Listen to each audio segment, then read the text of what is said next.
വടകരയിലെ ഫസ്റ്റ് റൗണ്ടിൽ കെ ശൈലജയ്ക്ക് ആധികാരികമായ ലീഡുണ്ട്. ഇതൊരു സൂചനയാണോ? LDF-ന് 5953, UDF-ന് 3474, NDA-ക്ക് 1388 എന്നുള്ളതാണ് വടകരയുടെ ആദ്യ റൗണ്ടിലെ കണക്ക്. This is surprising.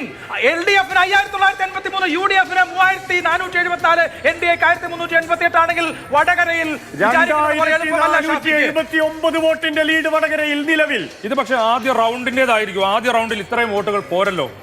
5953 vote LDF നേടുന്നു എന്നാണ് പറയുന്നത്. UDF 3474. ഇത് ഒരു പക്ഷേ എനിക്ക് തോന്നുന്നത് പോസ്റ്റൽ ബാലറ്റിൻ്റെതായിരിക്കാൻ സാധ്യതയുണ്ട്. അല്ല, മൊത്തം കൂട്ടിക്കഴിയുമ്പോൾ ഇത് 10,000-ന് മുകളിൽ ഉണ്ടല്ലോ. പക്ഷേ ലോക്സഭാ തെരഞ്ഞെടുപ്പിൽ അത്രയും മതി. ഏതായാലും ഇപ്പോൾ കെ ശൈലജ 2479. ആദ്യ റൗണ്ടിൽ വടകരയിൽ UDF ആണ് ലീഡ് പ്രതീക്ഷിച്ചിട്ടുള്ളത്. പ്രത്യേകിച്ച് പേരാമ്പ്ര മേഖലയിലൊക്കെ ചങ്ങരോത്ത് പോലെയുള്ള പഞ്ചായത്തുകളൊക്കെയാണ് എണ്ണുന്നത്. അപ്പൊ ഇതാണ് ലീഡ് നിലയെങ്കിൽ വടകരയിൽ അതൊരു സൂചനയായി കാണാവുന്നതാണ്. ഏതായാലും ഹെൽത്തി ലീഡാണ്. 2479 വോട്ടിന് കെ ശൈലജ മുന്നിലുണ്ട്. നേരത്തെ അഭിലാഷ് പറഞ്ഞതുപോലെ ഈ റൗണ്ടിൽ UDF ആണ് ലീഡ് പ്രതീക്ഷിച്ചത്. പക്ഷേ ഇപ്പോൾ അവിടെ കെ ശൈലജയാണ് 2479 വോട്ടുകൾക്ക് കെ ശൈലജ ലീഡ് ചെയ്യുന്നത്. അത് നിസ്സാരമായി കാണണ്ട.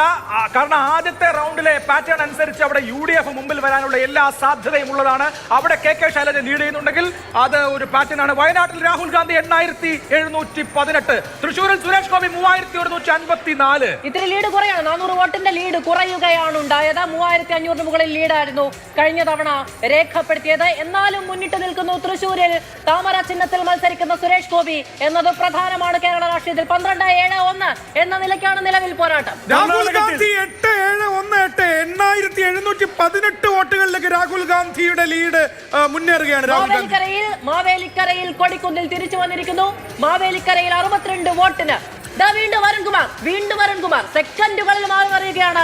അരുൺകുമാർ വീണ്ടും 62 വോട്ടുകൾക്ക് മുന്നിൽ. നോക്കൂ, ദേശീയ ചാനലുകൾ നൽകുന്ന ഇന്ത്യ ടുഡേ ഗ്രൂപ്പ് 401 സീറ്റാണ് NDA-ക്ക് നൽകിയത്. അവരുടെ ഇപ്പോഴത്തെ ടാലി ഒന്ന് നോക്കൂ. 262 NDA, 191 ഇന്ത്യ മുന്നണി. അതായത് ഇന്ത്യ മുന്നണിയും NDA-യും തമ്മിൽ ഇഞ്ചോടിഞ്ച് പോരാട്ടം നടക്കുന്നു എന്ന നിലയിലേക്ക് രാജ്യം വരികയാണോ? കാറ്റ് മാറി വീശുകയാണോ?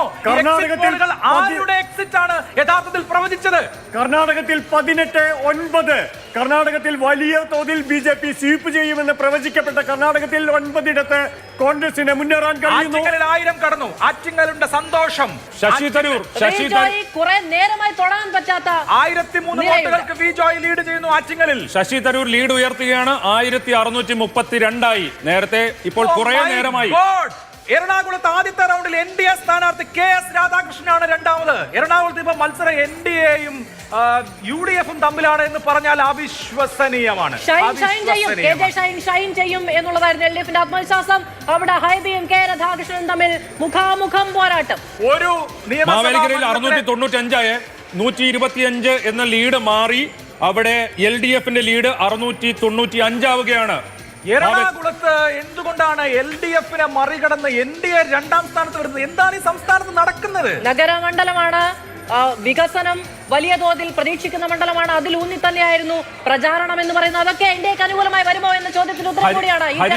ഹരിയാനയിൽ 6-4 എന്നുള്ളത് മാറി. 8 കോൺഗ്രസ് ലീഡ് ചെയ്യാണ്. ഹരിയാനയിൽ 2 മാത്രമേ BJP ഉള്ളൂ.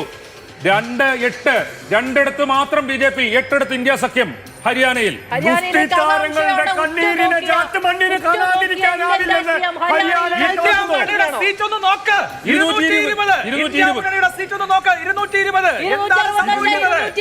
എക്സിറ്റ് പോൾ ഫലങ്ങളെ അപ്രസക്തമാക്കിക്കൊണ്ട് ഇന്ത്യ മുന്നണി 300-ൽ നിന്ന് വീഴുന്നത് 265-ലേക്ക്.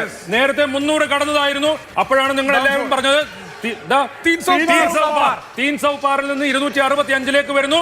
ഇന്ത്യ മുന്നണി 220-ലേക്ക് ഇന്ത്യ മുന്നണി എത്തുകയാണ്. രാജ്യത്ത് കാറ്റ് മാറി വീശുകയാണോ? എന്താണ് ഈ സംഭവിക്കുന്നത്? കേരളത്തിലും കാറ്റ് മാറി വീശുന്നുണ്ട്. 10-9-ലേക്ക് സീറ്റ് നില, ലീഡ് നില മാറി മറിഞ്ഞിട്ടുണ്ട്. കോട്ടയം LDF-നൊപ്പം മാവേലിക്കര, പത്തനംതിട്ട, ആറ്റിങ്ങൽ LDF-നൊപ്പം ഈ നിലയ്ക്ക് 10-9-1 എന്ന നിലയ്ക്ക് കേരളത്തിലും ലീഡ് നില മാറി മറിയുകയാണ്.